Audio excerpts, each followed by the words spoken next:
السلام علیکم ورحمۃ اللہ وبرکاتہ۔ الحمدللہ رب العالمین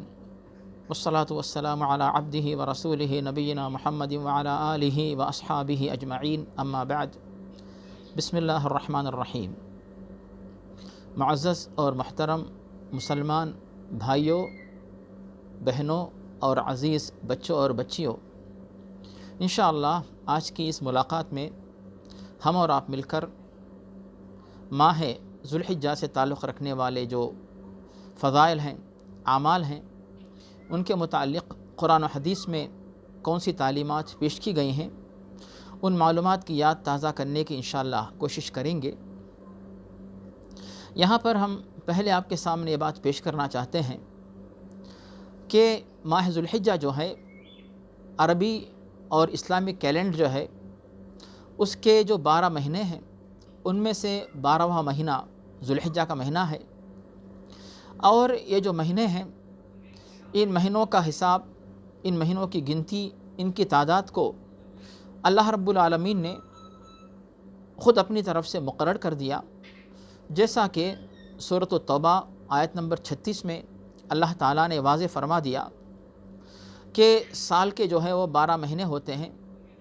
اور جس دن اللہ تعالیٰ نے زمین و آسمان کو پیدا فرمایا، اسی وقت اس گنتی اور تعداد کو اللہ تعالیٰ نے مقرر کر دیا۔ اور آپ کو پتہ ہے کہ جب زمین اور چاند کی گردش ہوتی ہے اور رات و دن بنتے ہیں، رات و دن بننے کے بعد زمانہ آگے بڑھتا ہے، مہینے بنتے ہیں، سال بنتے ہیں، صدیاں بنتی ہیں، اس طرح زمانے کا تسلسل جاری ہے۔ جب اللہ تعالیٰ نے زمین و آسمان کو پیدا فرمایا، اسی وقت اس تسلسل کا نظام اللہ تعالیٰ نے اس نظام کو قائم فرمایا، اور یہ جو 12 مہینوں کا حساب ہے، ان 12 مہینوں میں سے اللہ تعالیٰ نے 4 مہینوں کو حرمت والے مہینوں کے طور پر قرار دیا، جیسا کہ سورۃ توبہ آیت نمبر 36 میں یہ بات واضح ہوتی ہے۔ اور یہ حرمت والے مہینے کون سے ہیں، اس بات کی وضاحت پیارے نبی نے خود کر دی، جیسا کہ بخاری اور مسلم میں حضرت ابو بکرہ رضی اللہ تعالیٰ عنہ سے مروی ہے کہ پیارے نبی محمد مصطفیٰ صلی اللہ علیہ وسلم واضح فرماتے ہیں کہ 4 حرمت والے مہینے کون سے ہیں، وہ ہے ذوالقعدہ اور ذوالحجہ اور محرم اور رجب۔ ان 4 مہینوں کو حرمت والے مہینوں کے طور پر قرار دیا گیا۔ اس کے بعد بھائی اور بہنوں، یہ بات ہم پیش کرنا چاہیں گے کہ اللہ تعالیٰ کی طرف سے ہر ایک مہینے کے کچھ مخصوص فضائل ہیں، مخصوص اعمال ہیں، تو ان فضائل کو اللہ تعالیٰ نے اپنی طرف سے مقرر کیا اور پیارے نبی کو بتایا۔ پیارے نبی نے ان فضائل کا ذکر اپنی امت کے سامنے کیا، اسی لیے امت کے لیے، سارے مسلمان مرد و خواتین کے لیے ضروری ہے کہ انہی فضائل کی تصدیق کریں، انہی اعمال کو ادا کرے، انجام دیں جو قرآن اور حدیث سے ثابت ہیں۔ اسی وقت اجر ملے گا، ثواب ملے گا، فائدہ ہوگا، اللہ کی رضامندی حاصل ہوگی، پیارے نبی کی شفاعت حاصل ہوگی۔ لیکن اپنی طرف سے من گھڑت فضائل ہم بنا لیں، اپنی طرف سے من گھڑت اعمال بنا لیں، ان کو فضیلت والے اعمال اگر ہم سمجھیں تو ان کا کوئی فائدہ نہیں ہوگا۔ اس طرح کرنے سے ثواب تو نہیں ہوگا، اعمال ضائع ہوں گے اور گناہ ہونے کا اندیشہ رہتا ہے، جیسا کہ اللہ تعالیٰ نے سورہ محمد میں بتا دیا، آیت 33 کے اندر وارد ہے، یا ایھا الذین آمنوا اطیعوا اللہ واطیعوا الرسول ولا تبطلوا اعمالکم۔ اے ایمان والو، اللہ تعالیٰ کی فرما برداری کرو اور اللہ کے رسول کی فرما برداری کرو اور اپنے اعمال کو برباد مت کر لو۔ یہ بات واضح ہو گئی۔ اب آتے ہیں ہم ماہ ذوالحجہ، جو کہ عربی کیلنڈر، اسلامی کیلنڈر، ہجری کیلنڈر، عربی سال، تو جو عربی کا جو سال ہے،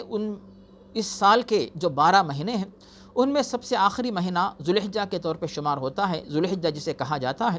اس ذوالحجہ کے مہینے کے سلسلے میں قرآن و حدیث میں کون سے فضائل بتائے گئے ہیں، کون سے اعمال بتائے گئے ہیں، ان کی معلومات انشاءاللہ ہم حاصل کرنے کی اس ملاقات میں کوشش کریں گے۔ ان میں سب سے پہلی بات جو ہم پیش کرنا چاہیں گے وہ ہے بخاری میں، صحیح بخاری میں حضرت عبداللہ بن عباس سے مروی ہے، پیارے نبی محمد مصطفیٰ صلی اللہ علیہ وسلم واضح فرماتے ہیں کہ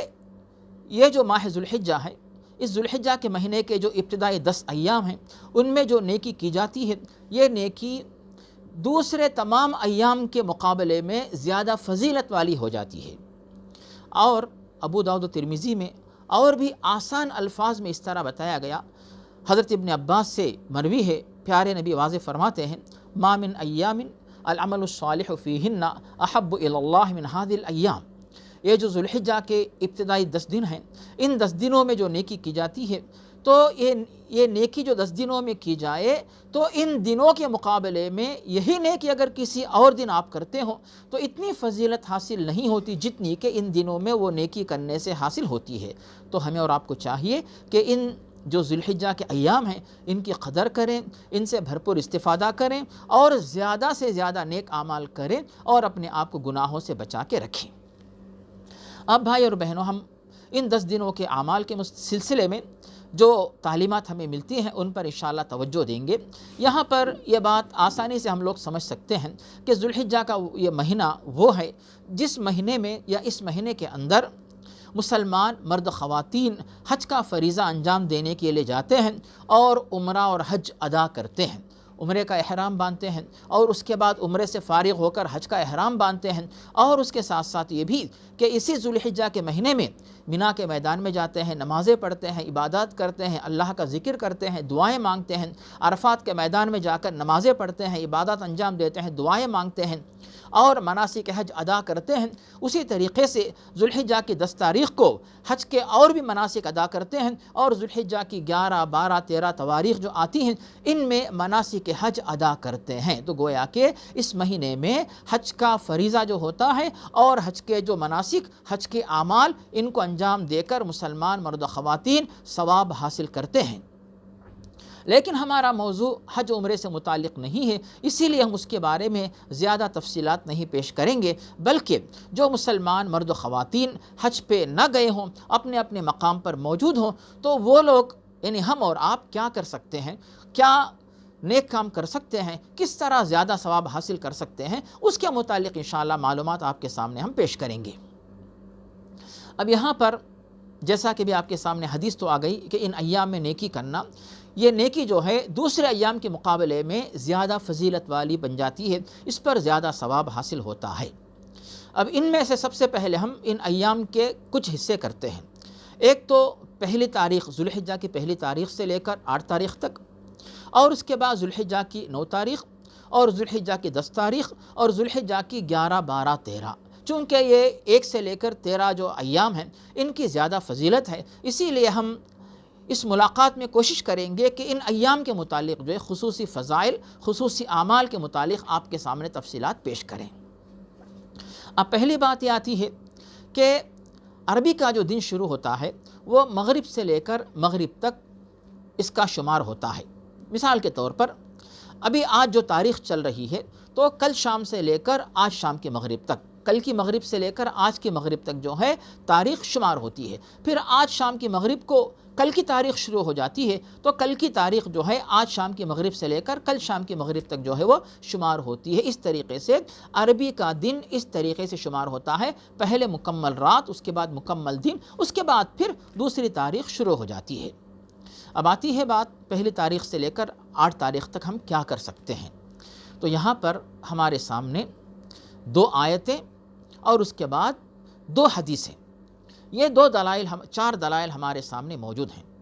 پہلی دلیل جو ہمارے پاس موجود ہے وہ ہے سورۃ البقرہ آیت نمبر 203 میں اللہ تعالیٰ کا ارشاد ہے وَاذْكُرُوا اللَّهَ فِي أَيَّامٍ مَّعْدُودَاتٍ، کہ اللہ تعالیٰ کا ذکر کرو گنتی کے دنوں میں۔ اس کے بعد سورۃ الحج آیت 28 میں اللہ تعالیٰ نے واضح فرمایا وَيَذْكُرُوا اسْمَ اللَّهِ فِي أَيَّامٍ مَّعْلُومَاتٍ، جو دن بتائے گئے ہیں خاص طور پر جن کو مقرر کیا گیا ہے تو ان میں اللہ تعالیٰ کے نام کا ذکر کریں۔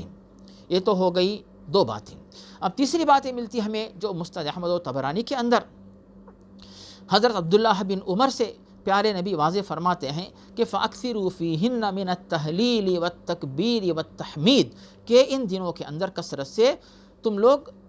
اللہ تعالیٰ کی بڑائی بیان کرو، اللہ اکبر کہتے رہو اور اللہ کی پاکی یعنی سبحان اللہ پڑھتے رہو، اور لا الہ الا اللہ پڑھتے رہو، یعنی اللہ تعالیٰ کا ذکر کثرت سے ان ایام میں کرتے رہو۔ اب اس کے بعد ایک اور دلیل ہمیں ملتی ہے، وہ ہے مستدرک حاکم اور سنن بیہقی میں حضرت عمر اور حضرت علی اور حضرت ابن عباس سے کہ یہ حضرات جو ہیں پہلی تاریخ سے لے کر 13 تاریخ تک کثرت سے اللہ تعالیٰ کا ذکر کیا کرتے تھے۔ تو علماء نے یہاں پر اس ذکر کے متعلق یہ بات پیش کی کہ ایک تو ہوتا ہے عمومی ذکر، یعنی سبحان اللہ والحمدللہ لا الہ الا اللہ اللہ اکبر سبحان اللہ بحمدہ سبحان اللہ العظیم، اس طرح کے جو عمومی الفاظ ہیں تو 1 تاریخ سے لے کر 13 تاریخ تک آپ عمومی الفاظ میں کوئی بھی ذکر کریں، کبھی بھی کریں، صبح و شام کریں۔ یہ تو ہو گیا جسے ہم علماء نے جو نام دیا ہے ذکر مطلق، کبھی بھی آپ کسی بھی یعنی جن الفاظ سے چاہیں اللہ کا ذکر کریں۔ اس کے بعد علماء نے ایک اور بات پیش کی یہاں پہ، وہ ہے ذکر مقید، یعنی مخصوص اوقات میں مخصوص الفاظ کے ساتھ اللہ کا ذکر کرنا، تو وہ ہے عرفے کے دن ذوالحجہ کی 9 تاریخ کو فجر کی نماز سے لے کر ذوالحجہ کی 13 تاریخ کو عصر کی نماز تک۔ سن لیجئے، ذوالحجہ کی 9ویں تاریخ جسے ہم عرفے کا دن کہتے ہیں، عرفے کے دن صبح فجر سے لے کر عرفے کے دن 9ویں تاریخ 10 11 12 13 تاریخ کو عصر کی نماز تک جو ہے عید کی تکبیر کہنا، اللہ اکبر لا الہ الا اللہ واللہ اکبر وللہ الحمد، تو فرض نمازوں کے بعد اور ان کے علاوہ عام اوقات میں بھی جو ہے آپ جو مخصوص جو ذکر کرتے ہیں، اسے علماء نے کہا کہ یہ ذکر مقید ہے، مخصوص اوقات میں مخصوص الفاظ کے ساتھ جو ہے اللہ تعالیٰ کا ذکر کرنا۔ تو یہ ان دونوں اذکار کا جو ہے ثبوت ہمیں احادیث میں ملتا ہے۔ اب یہ ہو گئی ایک بات۔ اب آتی ہے دوسری بات، 1 تاریخ سے لے کر 8 تاریخ تک مزید جو نیکیاں ہم اور آپ کر سکتے ہیں، کس طرح ان ایام سے ہم اور آپ بھرپور فائدہ اٹھا سکتے ہیں۔ پہلی بات یہ آپ کے سامنے واضح ہو گئی کہ یہ ایام دیگر ایام کے مقابلے میں زیادہ فضیلت والے ایام ہیں۔ ان ایام میں نیکی کرنے سے ثواب زیادہ ملتا ہے، درجات زیادہ بلند ہوتے ہیں، اسی لیے کثرت سے نیکی کریں اور اپنے آپ کو گناہوں سے بچا کے رکھیں۔ 2 باتیں ہو گئیں۔ اب آتی ہے تیسری بات یہاں پر، ان ایام کے اندر جو مرد حضرات ہیں ماشاءاللہ مساجد میں جا کر تمام فرض نمازیں باجماعت ادا کریں۔ خواتین اپنے گھر پر برابر وقت مقررہ کے ساتھ تمام نمازوں کو برابر صحیح طریقے سے ادا کریں۔ ایک تو تیسری بات ہو گئی۔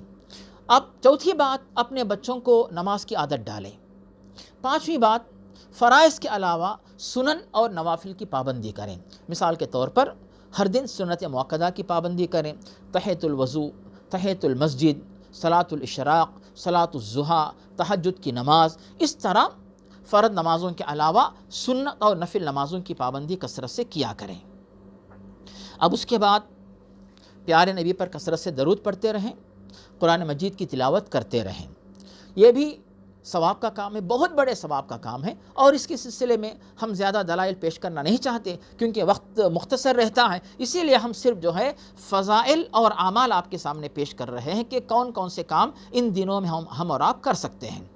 اب اس کے ساتھ ساتھ یہ بھی کہ اگر کسی کے پاس وقت ہے، موقع ہے، طاقت ہے، تو ان ایام میں جو ہے نفل روزے بھی رکھیں، لیکن ان ایام میں نفل روزے رکھنا ان کو نفل کا درجہ دیا جائے، فرض کا درجہ ان کا نہیں ہوتا۔ اگر آپ کے پاس موقع ہے، قوت ہے، طاقت ہے، سہولت ہے، تو ضرور آپ ان دنوں میں نفل روزے رکھیں، لیکن نفل روزوں کو فرض کی طرح سمجھنا یہ مناسب نہیں ہے۔ نفل روزے کو نفل کا درجہ دیجیے، اگر موقع ملتا ہے بے شک روزے رکھ کے آپ ثواب حاصل کریں۔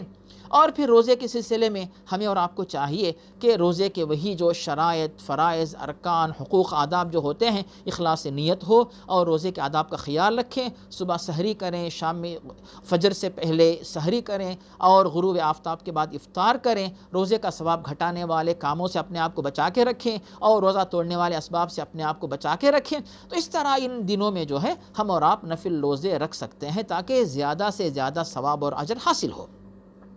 اب اس کے بعد ایک اور بات یہاں یہ بھی ذہن میں رکھی جائے کہ اگر کسی کو ڈیوٹی کی وجہ سے موقع نہیں ملتا ہے، کثرت سے ذکر کرنے کی سہولت نہیں ہے، خواتین مصروف ہیں اور اس کے لیے ذکر و اذکار کے لیے وقت نہیں نکال سکتی، اس کے لیے ضروری نہیں کہ آپ ایک جگہ مخصوص یعنی اپنے آپ کو مخصوص کر کے یعنی بیٹھ جائیں، بلکہ چلتے پھرتے اٹھتے بیٹھتے آتے جاتے آپ ماشاءاللہ مسجد کو جا رہے ہیں ذکر کریں، مسجد سے آتے ہوئے گاڑی میں بیٹھ کر کہیں جاتے ہوئے کہیں سے آتے ہوئے خواتین پکوان کرتے ہوئے اور گھر کی صفائی کرتے ہوئے، تو اس طرح اپنا وقت جو ہے زیادہ سے زیادہ ثواب میں ہم گزار سکتے ہیں۔ اور اگر موقع نہیں ملا تو آپ ماشاءاللہ قرآن کی تلاوت جو ہے یوٹیوب پہ لگا دیجئے اور برابر آپ جو ہے سنتے رہیے، قرآن کی تلاوت ہے، ذکر و اذکار ہیں، اچھی دعائیں ہیں، آپ جو ہے ان کو بھی بار بار سن سکتے ہیں۔ اسی طرح ایک اور طریقے سے ہم اور آپ مل کر ان ایام میں زیادہ ثواب حاصل کر سکتے ہیں کہ ان 8 دنوں کے اندر ہم جو ہے جو کام کر سکتے ہیں کہ خود بھی دوسرے یعنی جو گزشتہ ہم کو جو صورت یاد تھی قرآن کی ان کے مقابلے میں کچھ صورتوں کا اضافہ کریں، ہم بھی قرآن کی جو ہے صورتوں کو نئی صورتوں کو یاد کریں، اپنے بچوں سے کہیں کہ قرآن کی کچھ صورتوں کو یاد کریں، حفظ کریں، ہر دن ایک ایک صورت یاد کروائیے اور یاد کرنے پر ان کو جو ہے آپ انعام دیجئے، ان کی ہمت افزائی کیجئے۔ اسی طریقے سے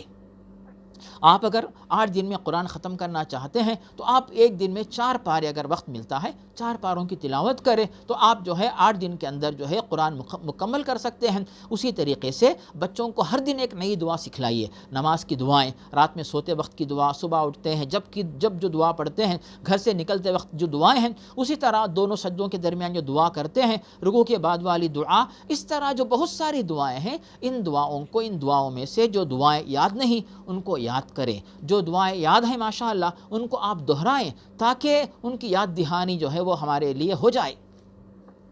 تو اس طرح جو ہے اپنا وقت زیادہ سے زیادہ بہتر طریقے سے ان ایام میں ہم اور آپ گزار سکتے ہیں اور بھرپور فائدہ اٹھا سکتے ہیں۔ اور اگر خواتین ان ایام میں حیض و نفاس کی حالت میں ہوں اور جو ہے تلاوت کرنا ان کے لیے یعنی ان ایام میں مشکل ہو تو پھر علماء کی تحقیق یہ ہے کہ اگر کوئی خاتون حیض و نفاس کی حالت میں تلاوت کرنا چاہتی ہے تو قرآن مجید کو براہ راست ہاتھ نہ لگائے، موبائل فون میں ماشاءاللہ قرآن ہمیں ملتا ہے، اپنے ہاتھ میں یعنی موبائل لے لے اور اس کے بعد جو ہے قرآن مجید اس میں سے بھی تلاوت کر سکتی ہیں۔ اس طرح بھرپور استفادہ کرنے کا موقع ہمارے سامنے موجود ہے۔ تو بھائی اور بہنوں، ہم نے آج آپ کے سامنے اس ملاقات میں صرف 1 تاریخ سے لے کر 8 تاریخ تک جو زیادہ سے زیادہ ثواب کے کام ہم اور آپ کر سکتے ہیں اس کے بارے میں تفصیل میں نے بتائی۔ اس کے علاوہ یہ بھی ہم اور آپ کر سکتے ہیں کہ آپ کسی کو دعوت بھی دے سکتے ہیں۔ مثال کے طور پہ آپ کا کوئی ساتھی ہے، نماز میں کوتاہی کرتا ہے، نماز کی فضیلت کے بارے میں آپ اس کے پاس میسیج بھیجیے۔ کوئی خاتون پردہ نہیں کرتی تو ایک خاتون دوسری خاتون کو، اپنی سہیلی کو پردے کے بارے میں میسیج بھیجے، یا کوئی شخص ایسا ہے جو دین سے دور ہے، پابندی نہیں کرتا ہے یا پھر بدعت وغیرہ کا ارتکاب کرتا ہے تو اس کے پاس میسیج بھیجیے کہ بدعت کے بارے میں کہ بدعت کو چھوڑ دیں۔ اس طرح جو ہے اور کوئی آپ کے ساتھ ملنے جلنے والے کام کرنے والے ایسے ہیں جو یعنی مسلم نہیں ہیں تو آپ کسی مسلمان کے پاس اسلام کے بارے میں، اسلام کی خوبی کے بارے میں کوئی بھی اگر یوٹیوب کے اندر کوئی ویڈیو ہے وہ میسیج آپ 4-5 منٹ کا بھیج دیں کہ مختصر ہو تاکہ اس کی سمجھ میں اسے سننے کا موقع ملے اور اسلام کے بارے میں وہ متاثر ہو اور اسلام کے بارے میں اسے اطمینان ہو جائے۔ اس طرح ان دنوں میں جو جس طریقے سے ہم فائدہ اٹھا سکتے ہیں فائدہ اٹھا کر ثواب حاصل کریں۔ اب جہاں تک عرفے کے دن کا معاملہ ہے، عرفے کا روزہ اور اس کے بعد عرفے کی نیکیاں، عرفے کی دعائیں، یوم عرفہ کی دعائیں، اس کے بارے میں ہم انشاءاللہ ایک اور ملاقات میں آپ کے سامنے تفصیلات پیش کریں گے۔ اور اسی طرح عید الاضحیٰ کے بارے میں، قربانی کے احکام، فضائل، آداب، وہ بھی انشاءاللہ ایک اور حلقے میں آپ کے سامنے پیش کریں گے۔ اسی طرح عید الاضحیٰ جو کہ جب آتی ہے تو انبیاء کرام کی جو بڑی بڑی قربانیاں، انبیاء کرام نے اپنی جان، اپنے مال، اپنی اولاد کی جو قربانیاں پیش کی، اس کے بارے میں ایک اور حلقے میں انشاءاللہ تفصیلات آپ کے سامنے پیش کریں گے۔ اپنے بیان کو مکمل کرنے سے پہلے ایک اور بات آپ کے سامنے میں پیش کر دوں، وہ ہے جو حدیث ہمیں ملتی ہے ذوالحجہ کے ابتدائی 10 دنوں کے بارے میں، 1 تاریخ سے لے کر 10 تاریخ تک قربانی کا جانور ذبح کرنے تک جو ادب ہمیں بتایا گیا ہے وہ ہے جیسا کہ صحیح مسلم میں حضرت ام سلمہ سے مروی ہے، پیارے نبی واضح فرماتے ہیں، تم میں سے کوئی شخص اگر قربانی کرنا چاہتا ہے اور اس کے پاس جو قربانی کرنا چاہتا ہے اور وہ ذوالحجہ کا چاند دیکھ لیتا ہے تو ذوالحجہ کا چاند دیکھنے سے لے کر اپنے جانور کی قربانی پیش کرنے تک، اپنی طرف سے قربانی کا جانور ذبح کرنے تک اس کو چاہیے کہ اپنے جسم سے کوئی حصہ نہ نکالے، ناخن بال وغیرہ نہ اتارے۔ تو اس سنت پہ عمل کر کے بھی ہم اور آپ زیادہ ثواب حاصل کر سکتے ہیں کہ ذوالحجہ کی پہلی تاریخ سے لے کر 10 تاریخ کو قربانی کا جانور ذبح کرنے تک اپنے جسم سے بال اور ناخن وغیرہ نہ نکالیں، بلکہ 10 دن جو ہے انتظار کریں۔ اسی لیے ذوالحجہ کا چاند دیکھنے سے پہلے بال ناخن وغیرہ ہم اتار لیں، صاف کر لیں، تراش لیں، کٹ کر لیں، تاکہ 10 دن تک جو ہے یہ زیادہ نہ بڑھ جائیں، ان کی وجہ سے ہم کو زیادہ بڑھ جانے سے تکلیف نہ ہو۔ تو اس سنت پر عمل کر کے ثواب حاصل کرنے کے لیے ہمیں اور آپ کو چاہیے اس حدیث کو سمجھ کر اس کے مطابق عمل کر کے ثواب حاصل کریں۔ تو بھائی اور بہنوں، یہ کچھ باتیں تھیں جو میں نے آپ کے سامنے پیش کی۔ ایک اور بات یہاں پہ یہ بھی کہ چونکہ یہ دن جو ہے زیادہ نیکی کے ایام ہوتے ہیں، زیادہ نیکی کمانے کے، ان دنوں میں جو ہے زیادہ سے زیادہ اللہ تعالیٰ کے دربار میں توبہ کریں، دعا کریں، استغفار کریں، اور انشاءاللہ عرفے کے بارے میں جب میں بیان کروں گا تو اس وقت بھی مزید آپ کے سامنے بتاؤں گا دعا کے سلسلے میں۔ دعا اپنے لیے، اپنے والدین کے لیے، اپنے اہل و عیال کے لیے، بھائی اور بہنوں کے لیے، دوست احباب کے لیے، دین اسلام کے لیے، امت اسلامیہ کے لیے، مظلوم مسلمانوں کی مدد کے لیے، مریض مسلمانوں کی شفا یابی کے لیے، اور جو مرحومین مسلمان مرد و خواتین ہیں ان کے حق میں رحمت و مغفرت کے لیے تو ہم جو ہے دعا کر سکتے ہیں، اپنے حق میں دنیا و آخرت کے فائدے کے لیے دعا کر سکتے ہیں۔ اس طرح جو ہے ان ایام سے بھرپور فائدہ اٹھائیں، اور جیسا کہ میں نے کہا عرفے کی فضیلت، عرفے کے اعمال کے بارے میں یوم عرفہ کے سلسلے میں مزید جب باتیں آئیں گے تو انشاءاللہ تفصیل آپ کے سامنے اور بھی آئے گی۔ آخر میں اللہ تعالیٰ کے دربار میں دعا ہے کہ اللہ تعالیٰ ہمارے اور آپ کے گناہوں کو معاف فرمائے اور ہماری اور آپ کی نیکیاں قبول فرمائے، اور اللہ رب العالمین دین اسلام کو اور امت اسلامیہ کو سربلندی اور غلبہ نصیب فرمائے، آمین۔ اللہم ربنا تقبل منا انک انت السمیع العلیم، اللہم صلی وسلم وبارک علی عبدک ورسولک نبینا محمد وعلی آلہ واصحابہ اجمعین، والحمد للہ رب العالمین، فجزاکم اللہ خیرا، والسلام علیکم ورحمۃ اللہ وبرکاتہ۔